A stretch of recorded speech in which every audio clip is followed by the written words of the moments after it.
Salut à tous. Donc, on a eu une bonne semaine pour pour nos pros évoluant en Europe, avec les coupes d'Europe, avec la Champions League et la Ligue Europa.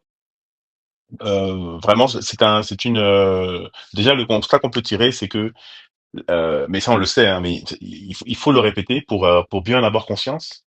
La Côte d'Ivoire compte parmi les viviers les plus importants d'Afrique, et ça se voit dans les coupes d'Europe, par exemple.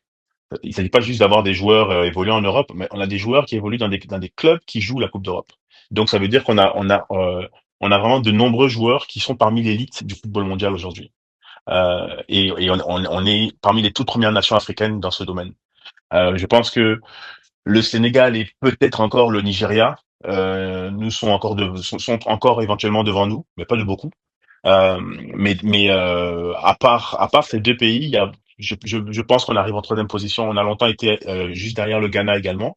Je pense qu'on a passé le Ghana depuis 1 ou 2 ans. Aujourd'hui, donc la Côte d'Ivoire est vraiment dans le trio de tête des nations africaines les mieux représentées dans les clubs jouant les coupes d'Europe.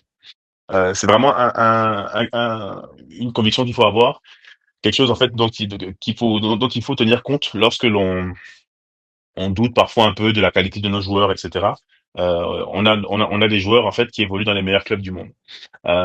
Donc j'ai trouvé très positif en fait cette journée enfin cette semaine de Coupe d'Europe parce que sans avoir des joueurs qui flambent absolument, etc. On se rend compte que la grande majorité de nos joueurs sont en forme aujourd'hui.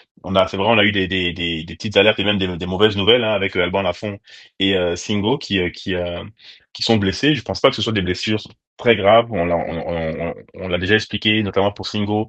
Il s'agit d'une déchirure en fait au ligament, mais simplement de type 2. Euh, moi j'ai bon espoir que on puisse avoir Singo en fait pour le courant de la CAN. Sans doute que les 2 premiers matchs il sera aménagé, mais ensuite il pourra aisément revenir. Il a une bonne musculature pour ça, et je pense qu'il sera en mesure d'être là. Également pour Alban Lafont. Mais donc à part en fait ces 2 joueurs qui sont blessés, alors tout, on croise les doigts. Hein, honnêtement, là aujourd'hui, là c'est d'abord avant tout une question de chance, donc il faut vraiment que nos joueurs soient épargnés. Mais à part ces 2 joueurs, la grande majorité de nos pros sont en pleine forme. On a vu notamment donc Odilon Kosunu qui avait eu des petites délicatesses euh, comment avec sa santé autour de la fenêtre internationale. Odilon Consolo aujourd'hui est en pleine forme, il a fait un match plein avec l'Atalanta. Et idem pour Ousmane Diomandé, qui est archi titulaire avec le Sporting et qui de nouveau donc fait parler de lui sur le marché des transferts parce que justement un joueur qui est en pleine ascension et qui est amené à jouer les plus grands rôles au niveau des clubs et évidemment également à terme au niveau de de la sélection. Il n'y a aucune raison que aujourd'hui par exemple Ousmane Diomandé soit toujours dans la hiérarchie le numéro 4 des défenseurs centraux. Il a largement les moyens de monter dans la hiérarchie au niveau de la sélection et, effectivement également dans quelques mois d'aspirer à jouer un rôle plus important dans un plus grand club que le Sporting du Portugal. Donc toujours est-il que donc on a donc nos 2 défenseurs centraux qui ont fait qui ont fait de bons matchs en Champions League. On a eu également Pepe qui, sans être lui également flamboyant, s'est montré en jambes. Je crois que son équipe a perdu, mais Pepe a joué son match. Il a joué un match plein. Et c'est ça l'essentiel. Hein. Aujourd'hui là, ce qu'on veut, c'est avoir des joueurs ivoiriens qui sont en jambes, qui sont en confiance et qui vont donc arriver à la CAN au maximum de leur capacité physique. C'est ça qu'on veut. Euh, donc ça c'est pour la Champions League. Moi ce que j'ai beaucoup apprécié également c'est de voir aujourd'hui Utrecht. C'est très rare que je regarde Utrecht parce que honnêtement c'est pas un club agréable à avoir joué. C'est pas une équipe agréable à avoir joué. Techniquement c'est quand même assez faible. Mais c'est une équipe qui donc face à je crois qu'ils jouent contre le Betis Séville face à la technicité du petit Séville, a fait face en fait par son énergie, par son engagement. Et c'est leur principale force. Hein. Ils ont par exemple l'un de leurs joueurs les plus techniques, c'est Kathleen, qui donc était un joueur d'origine ivoirienne. Bon, c'est un joueur qui a une technique honnête, mais voilà, pas plus que ça. Hein. C'est vraiment pas un foot de guerre. Et donc ça donne une idée en fait du niveau technique de cette équipe. Et justement, en fait, on critique souvent à l'heure parce il n'a pas de bonnes statistiques, etc. Il marque pas beaucoup de buts, mais oui, mais pour qu'un attaquant de pointe marque des buts, il faut que les ballons arrivent. Et pour que les ballons arrivent, il faut qu'il y ait un minimum de technicité, il faut qu'il y ait un minimum de cohérence dans le jeu collectif. Et vraiment, balle au pied, c'est une équipe qui est quand même assez limitée. Toujours est-il que Haller en fait se bat pour tirer son épingle du jeu et dans cette équipe à l'image de cette équipe en fait il s'illustre d'abord avant tout par l'affrontement physique qu'il est capable de faire d'apporter et vraiment là-dessus on voit un Haller qui est absolument en jambes. Déjà il a contribué en fait au match de son équipe par une passe décisive. Donc c'est un Haller en forme qu'on a vu aujourd'hui. Et vraiment le combat physique qu'il a mené tout au long pendant tout le temps où il était sur le terrain, il est sorti, je crois, autour de la 75e minute. Il a disputé vraiment un affrontement physique donc vraiment plein. Et ça, c'est de bon augure. Moi, d'ailleurs, j'ai vraiment été agréablement surpris par la morphologie de Haller aujourd'hui. On sent qu'il a beaucoup travaillé physiquement, qu'il a beaucoup travaillé au niveau de sa morphologie. Il va arriver à la CAN en jambes et avec une, une consistance physique vraiment renouvelée. Et ça, c'est de très très bon augure. C'est vraiment de cela qu'on a besoin. C'est un là en forme et qui est capable de jouer son rôle de pivot avec autorité. On sait que la CAN c'est quand même très athlétique, etc. Et il va être capable donc de répondre donc au défi physique qui va lui être posé. On voit beaucoup passer des commentaires sur le niveau de Haller et sur le fait de remplacer Haller par Zaha. Bon, ça, je m'attarderai même pas là-dessus tellement c'est fantaisiste parce qu'honnêtement, je considère que déjà un Zaha, enfin, sans vouloir m'attarder sur le Casa, mais pour pouvoir intégrer une équipe de championne d'Afrique qui a de vraies certitudes dans le jeu, qui a de vraies certitudes collectives, il faut déjà avoir un état d'esprit adapté. C'est pas le cas de Zaha. Et ensuite, Zaha évolue dans un championnat qui n'est évidemment pas compétitif, qui est très très très loin des réalités qu'on retrouve en Europe. Ne serait-ce qu'en termes de rythme, par exemple, il suffit de voir un match de MLS pour se rendre compte que c'est très lent. C'est peut-être l'équivalent du bas de tableau de la D2 française et encore. Euh, donc c'est pas du tout comparable. Les performances que Zaha peut avoir en fait en MLS n'ont absolument rien à voir avec les réalités qu'il trouverait aujourd'hui en Europe. D'ailleurs, on a vu Zaha à Lyon, etc. Voilà, il n'a juste plus le niveau pour pouvoir évoluer à ce niveau-là. Donc voilà, je parle très rarement de ce joueur. Je vais m'arrêter là. Mais clairement, on ne va pas remplacer Zaha, on va pas remplacer Haller par Zaha, c'est absolument loufoque comme perspective. Mais on ne remplacera pas non plus Haller par Bayo Bakoun aujourd'hui. Vraiment Haller au niveau athlétique, Haller est capable d'apporter en fait une force de percussion, une présence physique à la pointe de l'attaque de la Côte d'Ivoire qui pour l'instant n'est pas égalé par ce dont on dispose en matière d'attaquant de pointe. Ok. Clairement, Haller est notre capitaine, notre titulaire à ce poste. Et voilà, il n'est pas appelé à jouer tous les matchs 90 minutes, mais il débutera les matchs, notamment si on joue en 4-3-3. Il débutera les matchs et à l'heure de jeu, par exemple, il sera toujours temps à ce moment-là, donc pour Bayo Bakoun notamment, si c'est lui qui rentre, de tirer son épingle du jeu. Et il faut reconnaître que Bayo Bakoun est régulièrement décisif lorsqu'il joue avec les éléphants. Donc c'est parfait. Les deux joueurs vont très bien se compléter. Mais vraiment, il ne faut pas enterrer à l'heure. Au contraire, il est en pleine forme et on sent qu'il s'est programmé pour la CAN. Je le redis, il ne faut pas juste se focaliser sur les statistiques de Haller en club. C'est très particulier. Haller ne joue pas dans un club qui favorise les statistiques de son avant-centre. Il est utilisé à Utrecht un peu comme il est utilisé dans l'équipe nationale, c'est-à-dire comme point d'appui au cœur de l'attaque. C'est comme ça que nous on l'utilise. On en a besoin pour avoir en fait pour servir d'appui en fait aux autres attaquants et pour ouvrir des espaces, pour fatiguer la défense, etc. Et je suis sûr que non seulement il jouera très bien son rôle physique et athlétique, mais en plus de ça, il sera décisif comme il l'a souvent été quand lorsqu'il est en forme avec les éléphants, à l'image notamment de sa Coupe d'Afrique en Côte d'Ivoire. Donc très bon match de Haller avec Utrecht. Également, j'ai vu par exemple le match d'Aston Villa donc avec Guessant qui lui également apparaît vraiment très affûté. Il a joué sur le côté droit de l'attaque. Vraiment, ce joueur-là est très important. On comprend pourquoi ce joueur-là est aussi apprécié par Faé parce qu'en fait, il est très très très très très polyvalent. Il y a pas beaucoup de joueurs aussi polyvalents que lui en équipe nationale. Et c'est simple, depuis le début de la saison, je l'ai vu jouer à Aston Villa comme milieu droit, je l'ai vu jouer à Aston Villa comme attaquant côté gauche, comme avant-centre, et là comme ailier droit. Il est capable de jouer sur tout le front de l'attaque dans de multiples registres. Et là, il l'a fait, il a très bien fait. Il a été une menace constante pour l'équipe adverse. Et on le sent vraiment affûté physiquement. Il va très vite, etc. Il a bien occupé l'espace, etc. Donc on a un Guessin très en forme aujourd'hui. Alors on a vu plein d'autres joueurs ivoiriens. On reviendra de manière plus spécifique sur le bilan donc des matchs de nos champions. Je voulais juste en citer certains et notamment Béni Traoré. Béni Traoré qui s'est illustré à nouveau par une passe décisive avec son club de Bâle.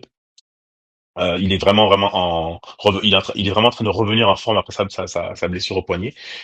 Et ça va être très difficile pour Faye de justifier que Béni Traoré ne puisse pas être présent pour la CAN.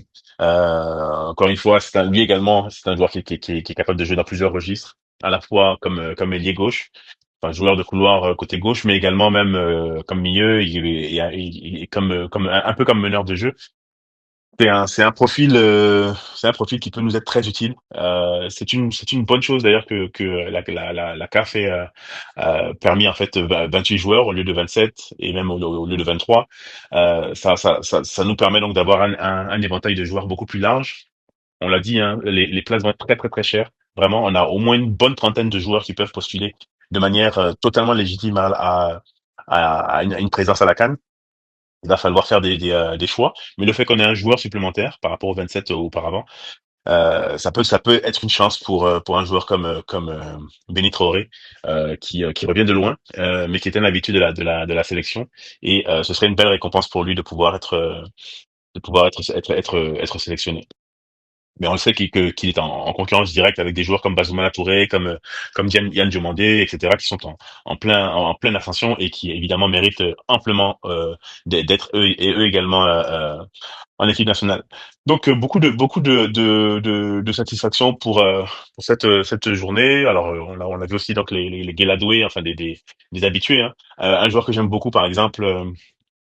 Qui malheureusement et je ne comprends pas pourquoi. Vraiment, je ne comprends pas pourquoi un joueur comme Ismaël Doucouré de Strasbourg est encore loin de la sélection. Je sais pas si on n'a pas réussi à le convaincre.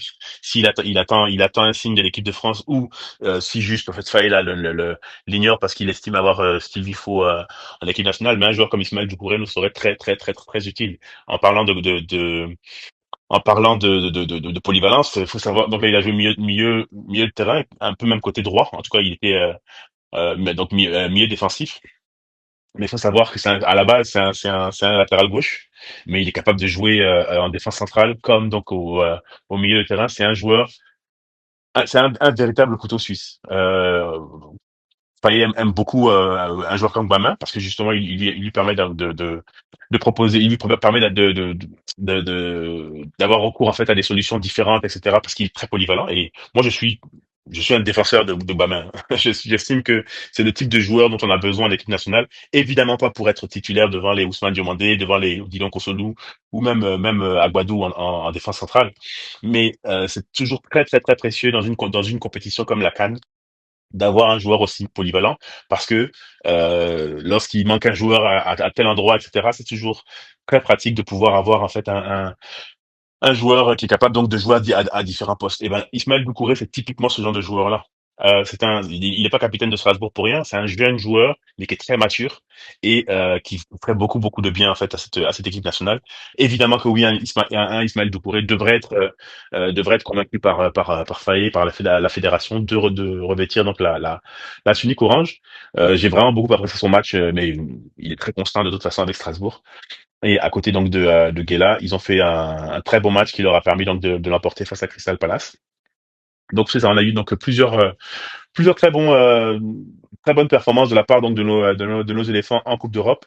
Et ça c'est de très bon augure pour la CAN qui arrive parce que encore une fois on veut des joueurs en forme, des joueurs évidemment qui ne sont pas blessés, mais des joueurs qui vont arriver à la CAN, déjà au regroupement à Marbella, mais également donc à la CAN en pleine confiance, en pleine possession de leurs moyens et c'est avec ça qu'on va gagner.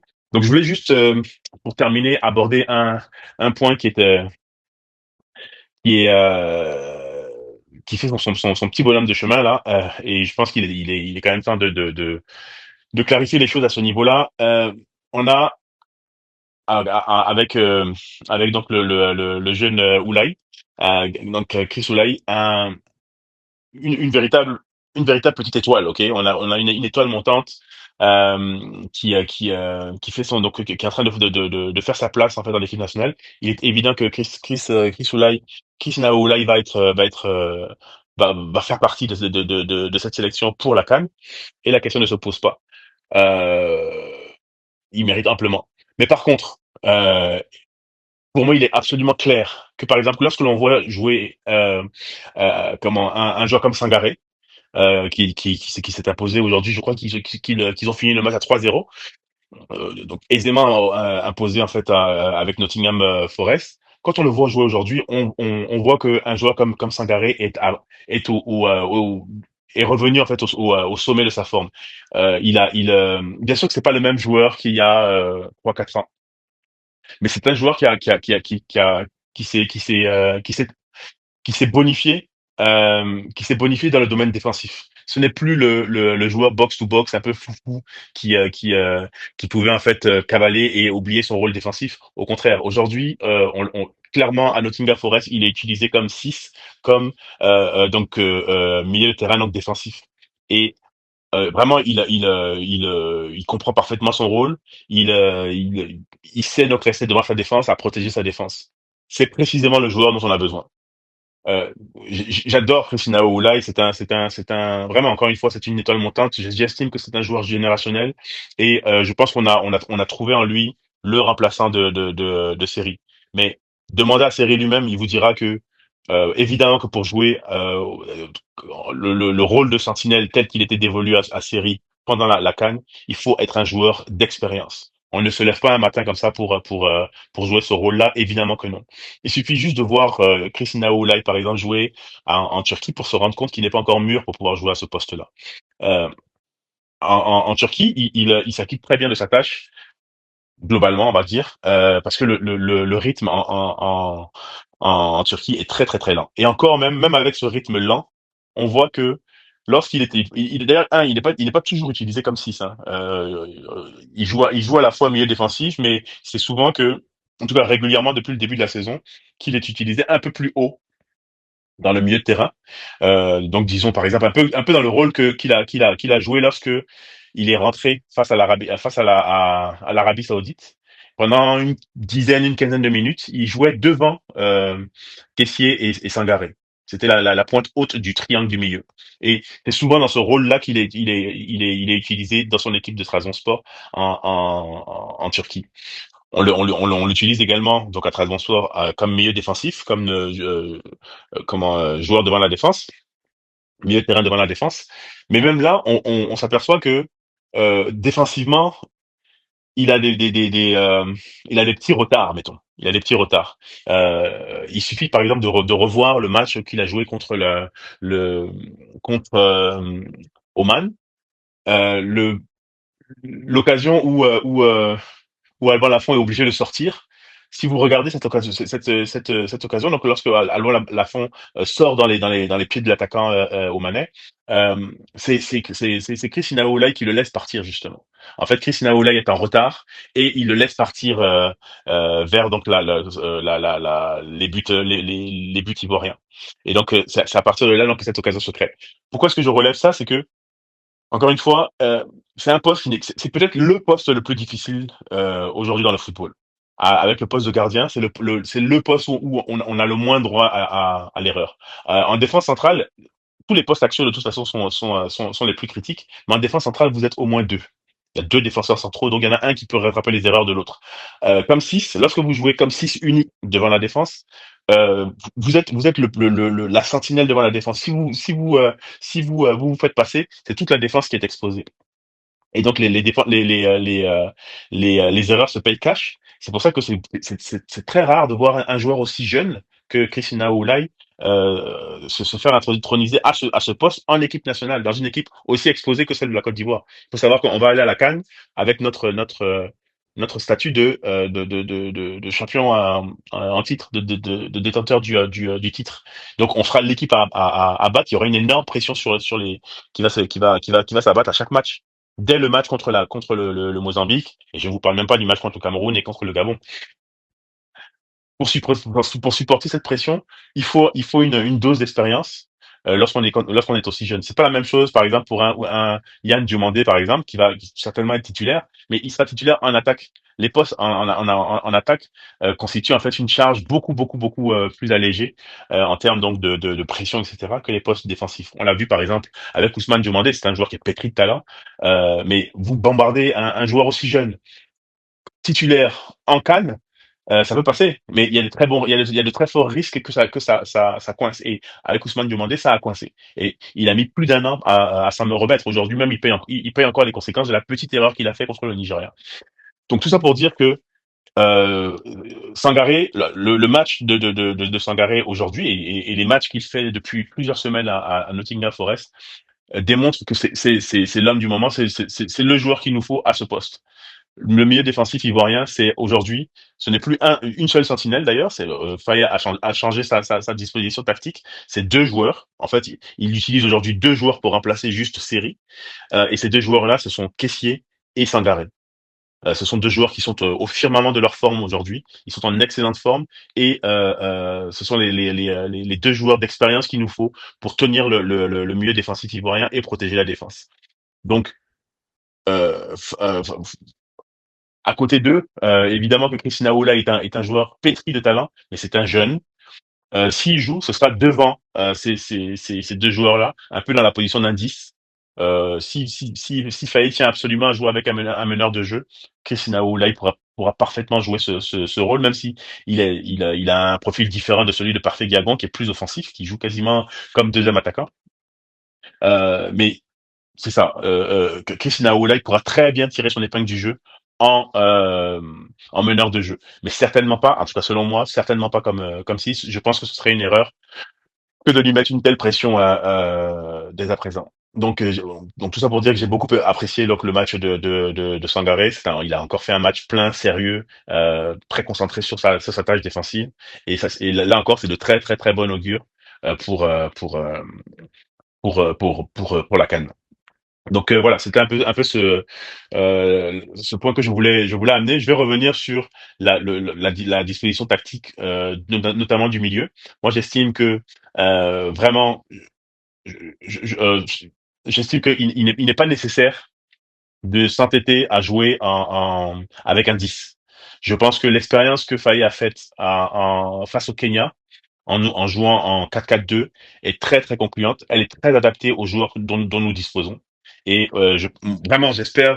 En tout cas, c'est la propagande que je veux faire passer d'ici donc au rassemblement de Marbella et d'ici la CAN. Vraiment, j'espère que cette expérience-là, donc du 4-4-2, où notamment Guyane Diomandé, c'est le plus illustré. Euh, dans cette disposition dans cette disposition tactique également, on a vu un joueur comme Amad Diallo vraiment se sentir à l'aise, se sentir plus à l'aise que lorsqu'il est utilisé comme ailier droit en 4-3-3. Euh, Vraiment, j'estime que c'est dans le 4-4-2 que la Côte d'Ivoire en fait devrait au moins débuter ses matchs. Parce qu'encore une fois, on a des joueurs qui sont totalement adaptés à ce système. Donc un 4-4-2 avec donc comme base défensive Kessié et Sangaré, donc comme base défensive au milieu de terrain.